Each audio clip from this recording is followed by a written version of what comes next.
Welcome to రాజనీతి. అత్యంత ప్రతిష్టాత్మకమైన పద్మవిభూషణ్ అవార్డు ఈసారి ఇద్దరు తెలుగు వారికి దక్కటం అందరికీ ఆనందం కలిగించింది. ఒకరేమో మాజీ ఉపరాష్ట్రపతి వెంకయ్యనాయుడు గారు అయితే, రెండోవారు ప్రముఖ సినీ హీరో కొణిదెల చిరంజీవి గారు.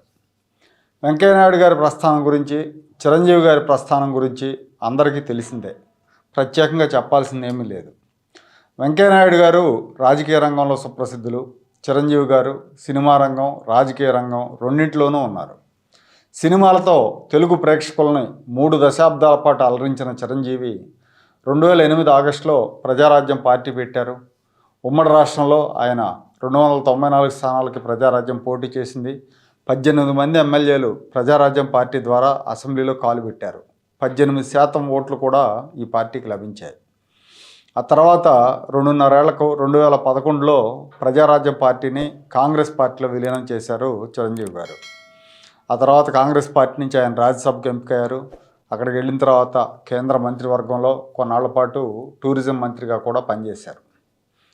రాష్ట్ర విభజన తర్వాత ఆంధ్రప్రదేశ్లో కాంగ్రెస్ పార్టీ కనుమరుగైపోయింది. అప్పటి వరకు ఆ పార్టీలో పదవులు అనుభవించిన నేతలందరూ కూడా వేరు పార్టీల పంచం చేరారు. కొంతమంది చిరంజీవితో పాటు కొద్దిమంది కాంగ్రెస్ పార్టీలోనే ఉండిపోయారు. కాకపోతే రాజకీయంగా పెద్ద యాక్టివ్గా లేరు.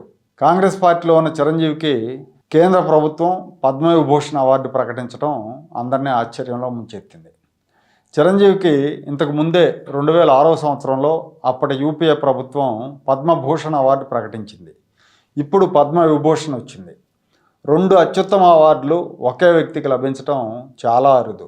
దేశంలోనే అరుదైన ఈ గౌరవాన్ని చిరంజీవి గారు దక్కించుకున్నారు. అది తెలుగు వారందరికి కూడా గర్వకారణం. ఈ అవార్డుల గురించి మనం ఎంత గొప్పగా చెప్పుకున్నా కూడా ఇలాంటి అవార్డులు రావాలంటే అధికారంలో ఉన్న వాళ్ళ సిఫార్సు కావాలి, వాళ్ళ మద్దతు కూడా కావాలి.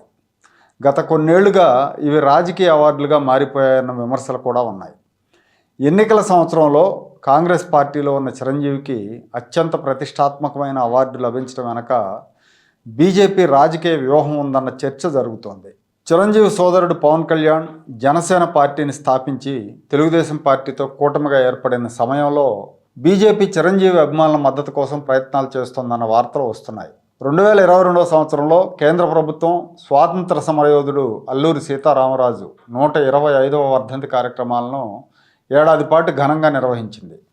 భీమవరంలో నిర్వహించిన కార్యక్రమానికి ప్రధానమంత్రి నరేంద్ర మోడీ ముఖ్య అతిథిగా హాజరై 30 అడుగులు ఎత్తైన అల్లూరి సీతారామరాజు విగ్రహాన్ని ఆవిష్కరించారు. ఈ కార్యక్రమానికి ముఖ్య అతిథిగా చిరంజీవిని ఆహ్వానించారు.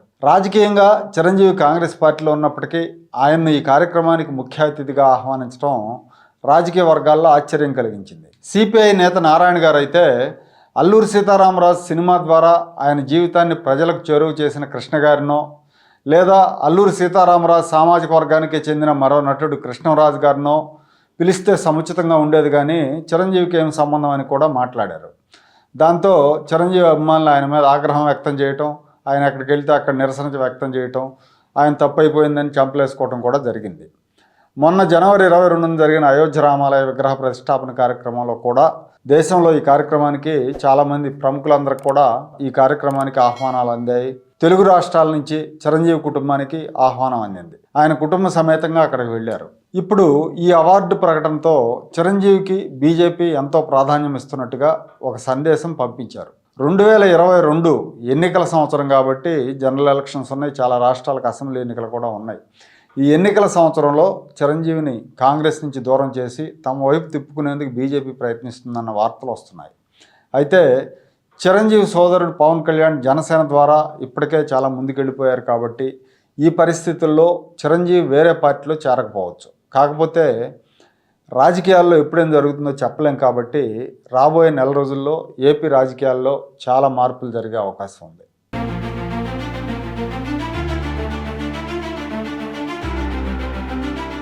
Like, share and subscribe to Rajaniti channel.